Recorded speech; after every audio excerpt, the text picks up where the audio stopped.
my golden sister tried to take my fiancé abroad. I stopped them and ensured she'd never see him again. My name is Daniela. I'm 25, and this is how everything unraveled. My life, at first glance, seemed smooth, settled, even pleasant. Each day came with its little victories and routine struggles, creating the illusion that I was on track. But, as they say, there's always that one thing, that subtle but that creeps up and disrupts everything. For me, it was my younger sister, Chloe. She was 22 and practically glowed whenever she stepped into a room. It wasn't just her looks. It was her aura, her charm. Almost as if she were always in the center of some invisible spotlight while the rest of us were cast in shadow. My parents didn't help either. They proudly called her their golden girl, and it was all I could do not to roll my eyes whenever she started one of her dazzling performances. Then came Andrew. He was tall, with dark eyes that practically dared you to test your luck. The kind of guy who seemed like he walked right out of an ad with a smirk that said, "You'll never know unless you try." For a while, I genuinely believed he was my fate, my perfect match wrapped up with a bow. Life felt like it was coming together, one piece at a time. That was until I started noticing Chloe's glances lingering a bit too long when Andrew was in the room. At first, I told myself it was nothing. She's just looking, that's all, I reassured myself, though the nagging doubt in the back of my mind persisted. It wasn't until those just glances shifted into something much more, a sort of professional-level flirtation, that my suspicions took root. I tried to brush it off, but the knot in my chest tightened every time I caught them exchanging a smile or a fleeting touch. Still, I pushed it aside, choosing not to see what was right in front of me. One night, the truth came out when I least expected it. I was on one of those nightly missions to locate my phone charger, the eternal quest for the missing cable. As I passed by the kitchen, I heard hushed voices, Chloe and Andrew. Instinctively, my body froze in place, and my heart thudded so hard it felt like it might break a rib.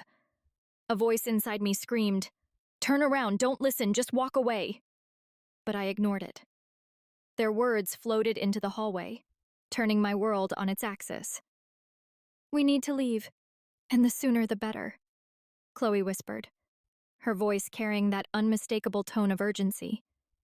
Every nerve in my body fired off like alarms. She was planning to run away with my fiancé.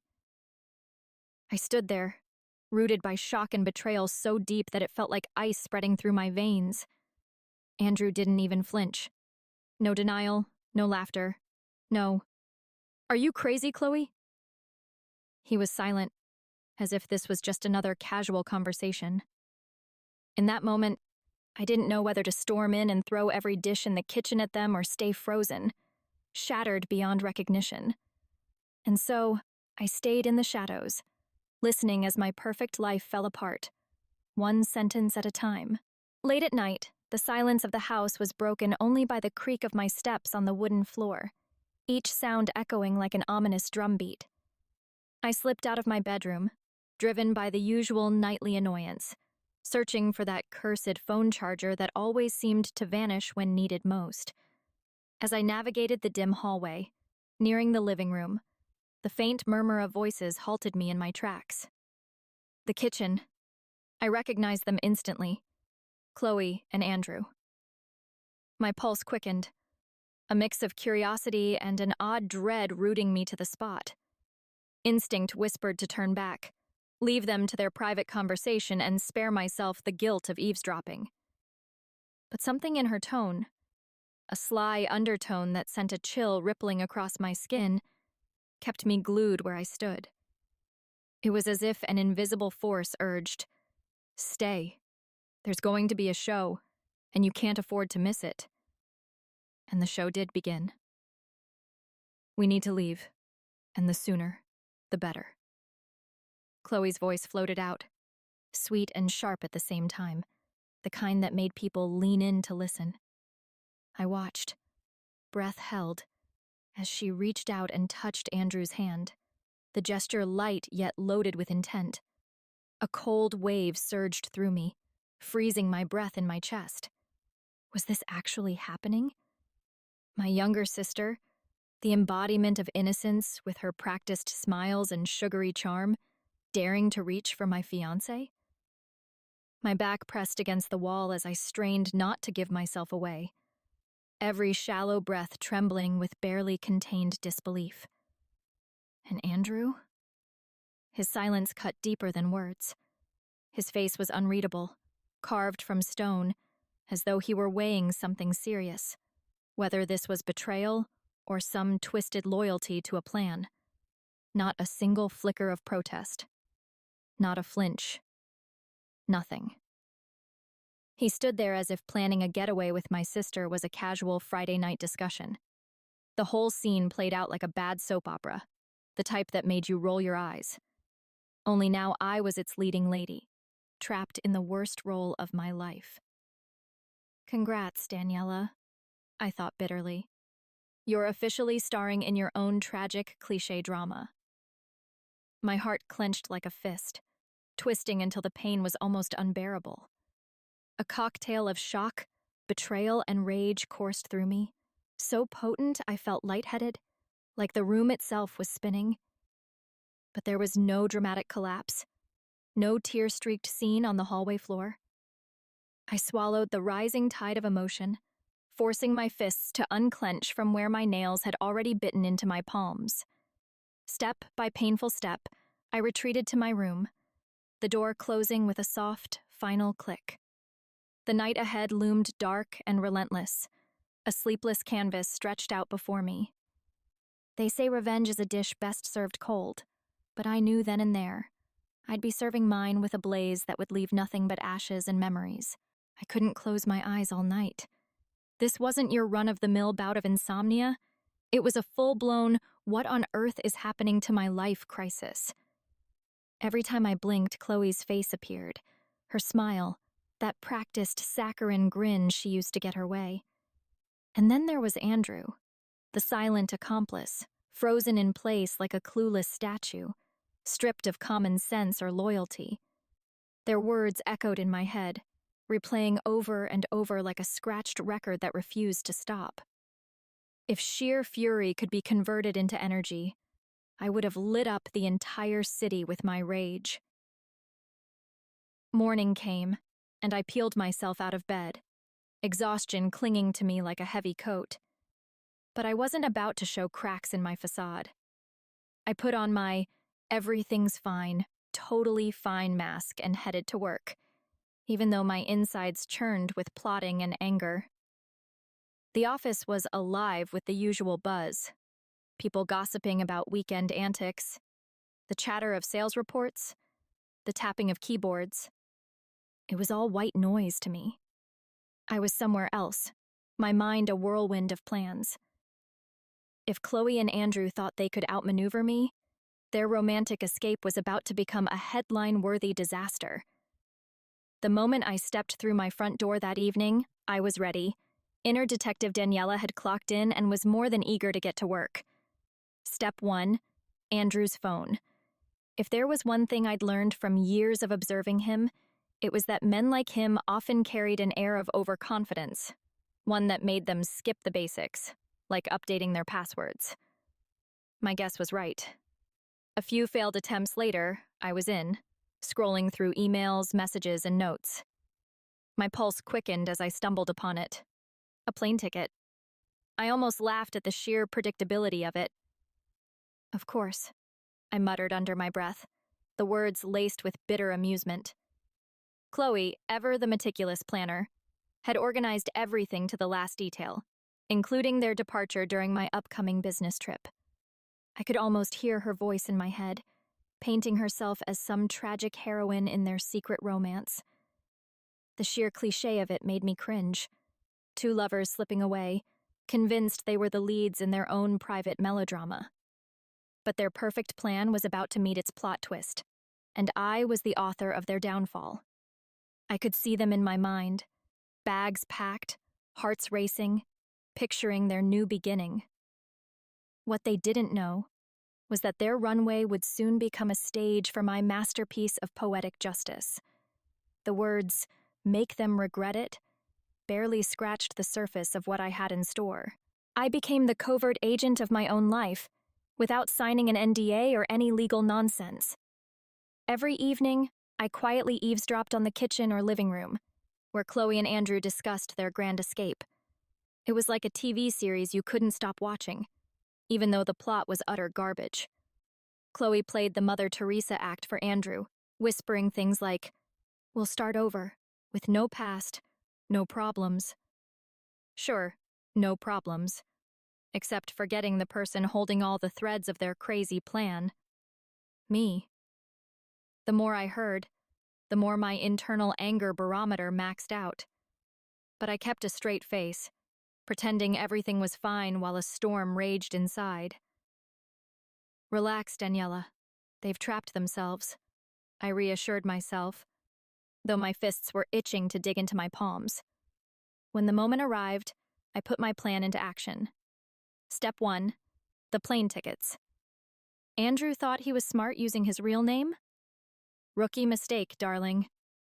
A couple of calls to the airline with a sob story about, "My brother accidentally booked flights, but he's allergic to airplanes." And voila, tickets canceled. Then I reached out to customs. Yes, it was a masterpiece, informing them of a potential threat and possible fraud with documents. It's funny how easily you can sway the system with a bit of imagination and confidence. My plan was simple. Disrupt their getaway so loudly that its echo would travel miles. Chloe would never see Andrew again. She wanted to play the heroine? Well, I was going to show her that this script had a different ending. One where she sits alone with her shattered dreams while I clap from afar. 2 days before their so-called grand escape, I played my final card and invited them to dinner. A sweet charade in the style of, "Let's get together, make peace, and put this drama behind us." It was naive of them to think they could refuse.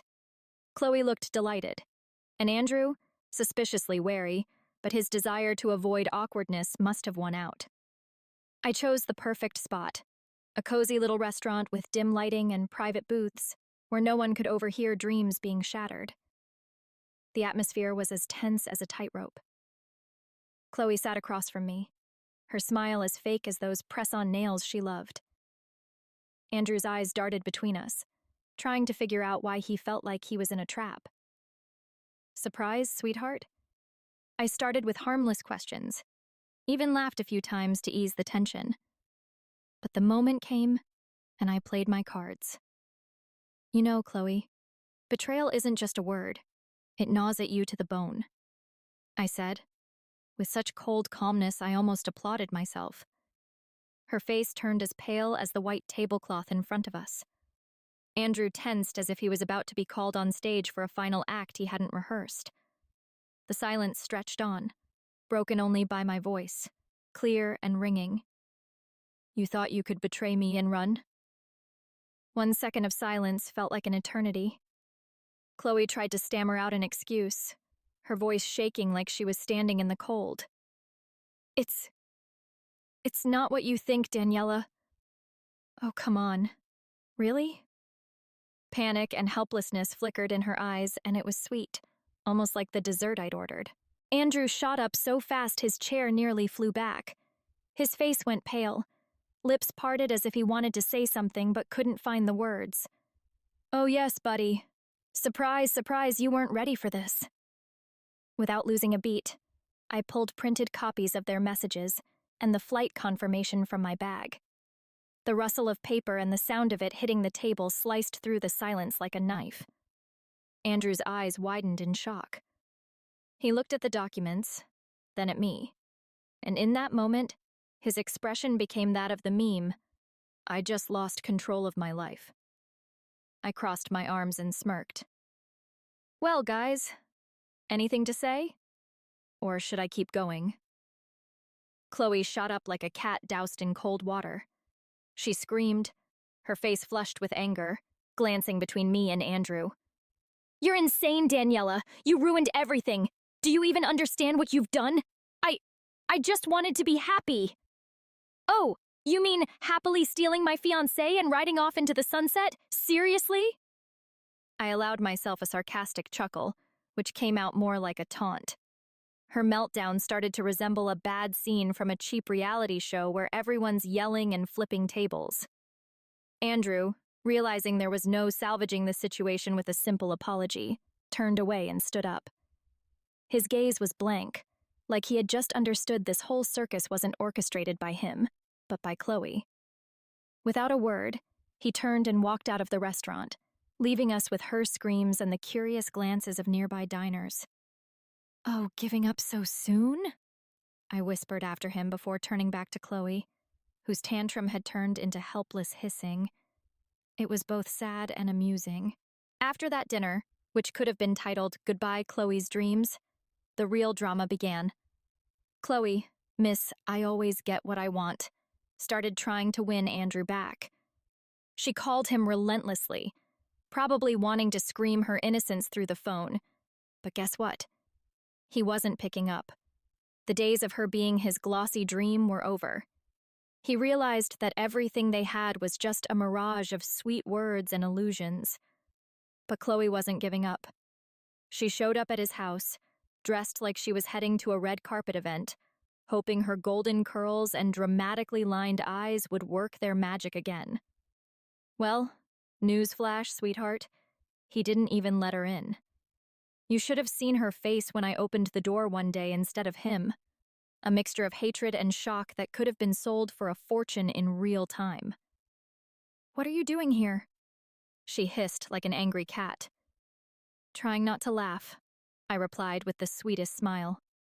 Then I added, "Oh, and by the way, you have exactly 5 seconds to leave before I call the police." You see, I didn't just stop at passively watching her failures. I made sure this saga ended once and for all. A restraining order was filed and approved. Calls, visits, accidental encounters at his place. Everything was now off limits. It was more than defeat for Chloe. It was the collapse of her little world. She lost not only Andrew, but any chance of getting him back. With each passing day, her desperation grew more obvious, and it was almost tragic, if it hadn't been so amusing. Andrew came back to me like he was starring in a classic rom-com. Only instead of flowers, he had an apology, and his eyes were those of a beaten dog. "Daniela, I was blinded by her lies," he muttered, barely breathing. Oh, sure. The hero blinded by the villainess with golden curls and nerves of steel. Honestly, my first reaction was something like, "Are you serious? After all this?" But then I realized I held his fate in my hands, and that felt, well, pretty satisfying. I saved the sarcasm for later, and just nodded, as if to say, "Okay, let's see how you're going to make it up to me." So we started rebuilding from scratch. It was tough. Oh, was it tough? Trust, you see, is a fragile thing. Easy to break, but rebuilding it is like putting together a 1,000-piece puzzle when half of it is lost under the couch. But I wasn't one to give up. Andrew worked on himself, proving he deserved a second chance, while I kept him on his toes like a strict coach at a marathon. And Chloe? Oh, she quickly realized her little empire of lies and manipulation had crumbled. She was left alone, like a wicked queen without her subjects, trying to piece her life back together. But here's the kicker. No amount of complaining or dramatic stunts worked anymore. Her past victories were now just pale memories she could only comfort herself with at night. I, on the other hand, looked ahead. I had Andrew, who finally understood that real strength lies in honesty, not illusions. And I knew one thing. No one, not my sister or anyone else, would ever tear my life apart again.